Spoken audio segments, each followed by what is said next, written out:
Hi everyone, welcome back. I'm Di, and today I am bringing you the Your Answer Can't Be Books tag. I was tagged by Lee over at Lee Mac. You've heard me talk about her and her channel quite a few times in other tag videos and other videos I have done in the past. She tagged me in this, and the original tag was done by BookBuds. So I will link both Lee's channel and the original tag video down in the description box below. Definitely go check both of them out. So I believe this tag is meant to help you get to know me a little bit better outside of what I normally present on my channel. So therefore, none of the answers for this can be books or manga, because if you've watched my channel, you know that I also read a lot of manga. So no books, no manga. Let's get into this. So the first question is, what is something you own too many of other than books? And that is going to be yarn. I am a knitter, and so I do own a lot of yarn. We call it stash.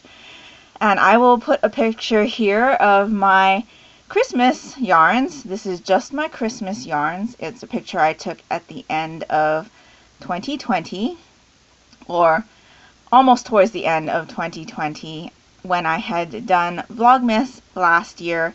This was the picture that I used for my thumbnail, and so this is what my Christmas yarn stash looked like at that time.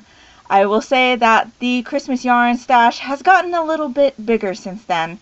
Even though I have been working through it this whole year, I've been trying to make a pair of Christmas socks every month, and I just got burned out, and I stopped at like 8 months, 7 months, something like that. But yeah, yarn. In fact, funny story, I just had 3 sweater quantities of yarn delivered to my house today. I thought it was lost in the mail. It is 1 month and a couple weeks late from when it was supposed to be delivered, but it arrived today, and so now I've also got, on top of everything else I have, 3 sweater quantities of yarn. And sweater quantity basically means the amount of yarn I would need to make an entire sweater. So yes, yarn. Second question is, what is something you do for fun that's not reading a book? And obviously this goes with number 1. I knit. So I knit socks, I knit sweaters. I definitely say I'm more of a garment knitter. Garments are more the thing that interests me, and it's functional, so I can use it. I guess socks are also functional, but I don't enjoy making them as much. They're definitely a quicker project, but it's not something that I enjoy as much as making a garment. What else do? I play video games. We own a Nintendo Switch, and so I do play Animal Crossing. I play a puzzle game called Gems of War. My daughter also owns a PS4, and so we play some games on there, like Danganronpa.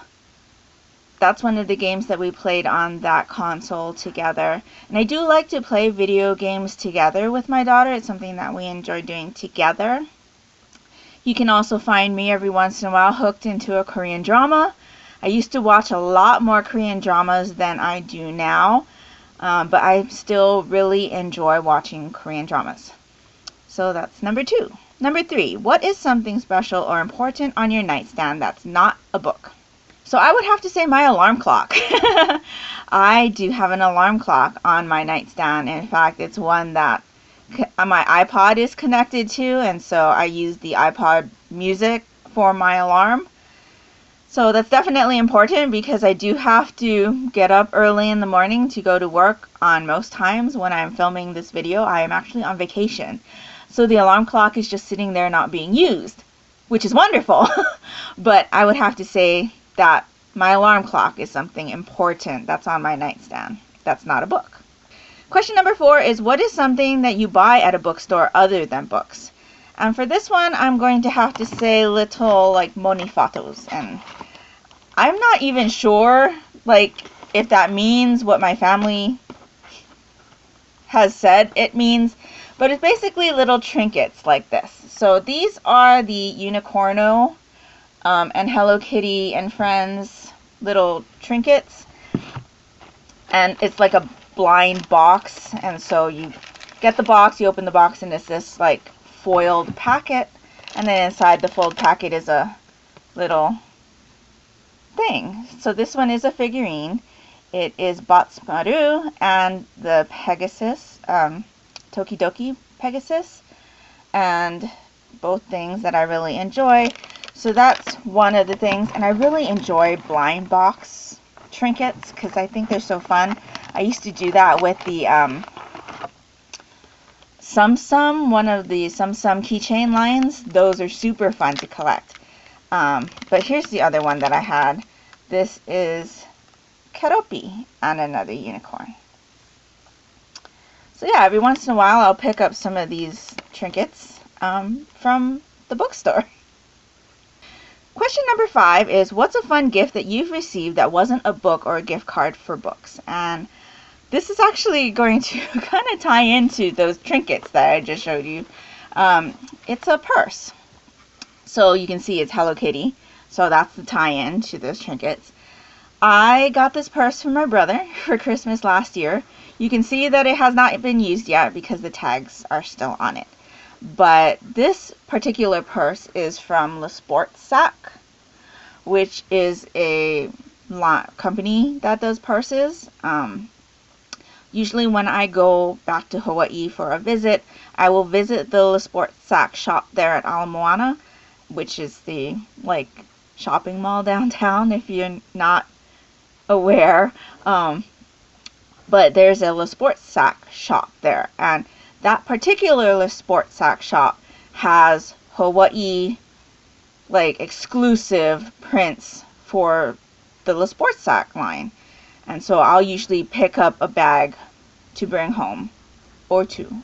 But my brother knows that I really enjoy collecting these bags, and I do collect them, but I also use them, and so he added to my collection. I just haven't had a chance to use this one yet because I haven't really gone anywhere this year, to be honest. I do go to the office every once in a while. I'm still working from home, but I just don't want to take this just for a little outing to the office. So yeah, he got me this purse. It's a crossbody purse, which is something that I enjoy. And inside there is a Hello Kitty print fabric. And then he also got me the matching pouch. So let me get that tag out of the way. So yeah, my brother knows me very well. The next question is, what's a YouTube channel that you watch that's not related to books? And now I watch a lot of YouTube, even more so in the last couple years, I would say, and I watch a large variety of things. So I mentioned to you at the beginning of this video that I am a knitter, so I do watch knitting podcasts. I am a patron of one, the Bakery Bears podcast.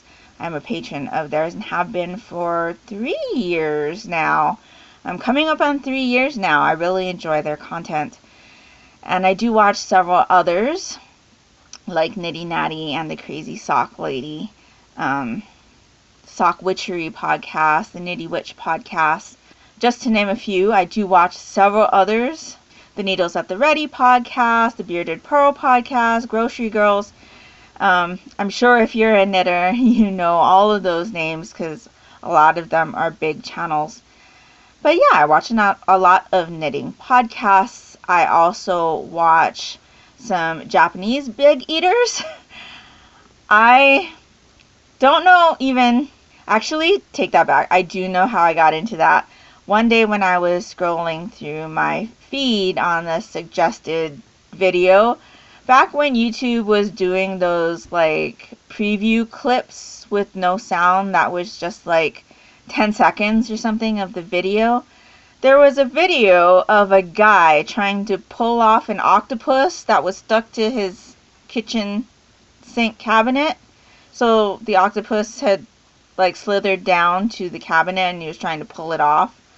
And I thought that was super funny, and so I decided to watch that video. That was from Kimagure Cook, who is on hiatus right now for a channel revamp. But he does like seafood cooking videos. He's not a big eater, but through his channel, I found some Japanese big eaters. And I don't eat seafood. Like, I'll have shrimp and lobster if we go out to eat at a fancy restaurant, but it's rare, like once a year, if that. But I don't eat fish. We don't cook fish. My mom is severely allergic to all seafoods. And so, yeah, I just watch his channel out of interest of what he's doing. And he's actually very educational. And he tells you what he's doing, why he's doing it, and teaches you a little bit about the different varieties of seafoods and things like that. So we watch him, which led me to the Japanese big eaters because he did a collaboration with one, Taniyan, and then that led me to Russian Sato and Rascal and Max Suzuki.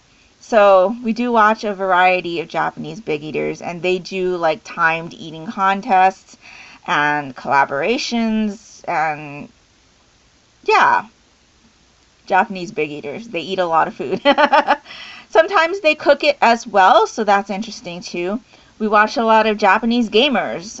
One in particular that we watch is a collaborative group called Vintrol, and several of the members in that group also have their own channels, so we watch a lot of them. They also do collaborations with Hanae Natsuki, who is a Japanese voice actor, and he does other collaborations with other seiyus or Japanese voice actors, so we watch some of their channels as well. And then I also watch Ask a Mortician, which is Caitlin Doty's channel about like what happens to dead bodies. Like what happened to Titanic's dead bodies is one of the videos that I watched from her very early into me watching her channel. And then she does a lot of informational videos about, you know, last final arrangements, making sure your final arrangements are done and things like that. It's a little bit morbid, but I find it very educational and not something that a lot of people talk about. So I do find interest in those videos from her, as well as the like historical things about, like she had a video on Evita Peron and how she was preserved, and there are other types of videos like that.